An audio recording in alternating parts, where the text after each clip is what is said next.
Sathya Sai Speaks, Volume 7, Chapter 35. The Tricycle. Birth is the consequence of karma, desire, lust. Death is the consequence of kala, time, the lapse of time. The god of desire, karma, was reduced to ashes by Shiva. The god of time is Kala or Yama. He was subdued by Shiva. So one has to surrender to Shiva, God, if one has to escape the consequences of these two frightfully fatal forces. If between karma and kala you take refuge in Rama, then you can escape the rigor. For Rama is the Atma, and Atma, self, infinite, has no karma and is unaffected by kala. Nature, both outer and inner, is ruled by the sovereign Atma, the universal soul, the Paramatma. So, if you earn the grace of the Paramatma, nature becomes your docile instrument. The body is nature, the vital air is Paramatma. Living beings are pictures moving on the screen which is unaffected by the emotions. The raging fire or roaring floods that pass over it is the Paramatma. The worldly will be fascinated by the pictures which, through delusion, appear as if they are all real living incidents. The wise will concentrate on the screen, which is pure, white, and clear. When water is poured into milk, it too takes on the nature of milk. Nature too appears to be capable of giving us stability, joy, and peace. But these are really the qualities of the ultimate, the Paramatma. Like the water mixed in milk, these qualities do not belong to nature at all. The three paths to attain God have equal efficacy. The Hamsa, a legendary swan, has the property of separating the milk from the water and drinking the milk only. So too, the Paramahamsa, realized person who has achieved truth, can separate the illusory from the real and experience the bliss communicated only by the truth. Ramakrishna was a Paramahamsa. He knew how to separate milk, truth, from the water, untruth, added to it. When he was suffering from cancer of the throat, unable to swallow food, his disciples entreated him to pray to Mother Kali that the cancer may be cured. They felt that Kali will certainly answer the prayer if he made it. But Paramahansa refused to ask any such boon from God. His attention could not be diverted to any such low desire. Why pray? If it is her will, it will happen. If not, that too is her will. That was the reply. There is a great deal of useless discussion and controversy about the paths to attain God. Some demarcate three paths: bhakti, karma, and jnana.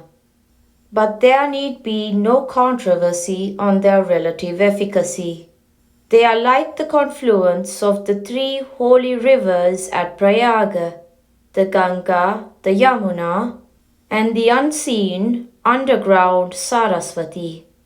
Ganga is the Bhakti Marga, the path of devotion, surrender, control of selfish, sensual pursuits. Yamuna is the Karma Marga, path of ritual and ceremonial worship, of dedicatory acts, engaging in activities irrespective of the benefits therefrom, doing all duties as worship, eliminating all attachment, all pride of I am the doer type. Saraswati is the Jnana Marga, the path of knowledge, of acquiring true awareness of the reality, cognizing that ideas of bondage are all delusion, that one is ever free, devoid of change, full of ananda. The three paths are like the wheels of a tricycle, the wooden push cart which children are given to train them to take the first steps while learning to walk. Bhakti and Jnana are two wheels in one line at the back, and the forward one is karma. The child learns the steps and walks towards the city of freedom from fear and illusion. Each step of the sadhana has to be understood well. Instead of relying upon mere enthusiasm to show the way, it is better that the spiritual aspirant receives guidance from a preceptor during the early stages. For one has to observe the disciplines with the awareness of their meaning. Dhyana, Upasana, worship, Pranava, recital. These are best done under proper guidance. Mere textbooks may lead the sadhaka, spiritual aspirant, into disappointment. The significance of each step has to be appreciated in order to ensure the cooperation of all the faculties of man, in order to ensure success in the effort. Mere mechanical imitation or automatic repetition is of no value. Ask anyone why green leaves are strung across the main entrance of the house. The reply will be, it is the custom. Since ages, every decent person does it. But why? Few people know it. No one cares to know. In the years gone by, every village home was stocked full of paddy bags, and rats too inevitably infested every home. In one such home, they were celebrating every full moon day the rite called Sathya Puja. This required the collection of good quantities of milk and ghee the previous night itself. The rats attracted cats, and the cats often preferred milk and ghee to the rodent food they are accustomed to.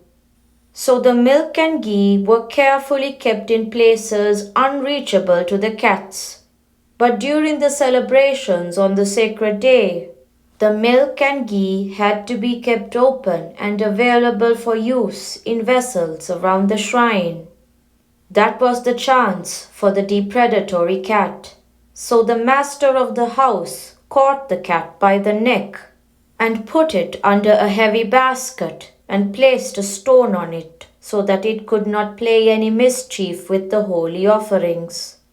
This was done so consistently every full moon day as a safety measure in one home that the children and the grandchildren felt that puja or no puja, no full moon day should pass without a cat being imprisoned under a weighted basket.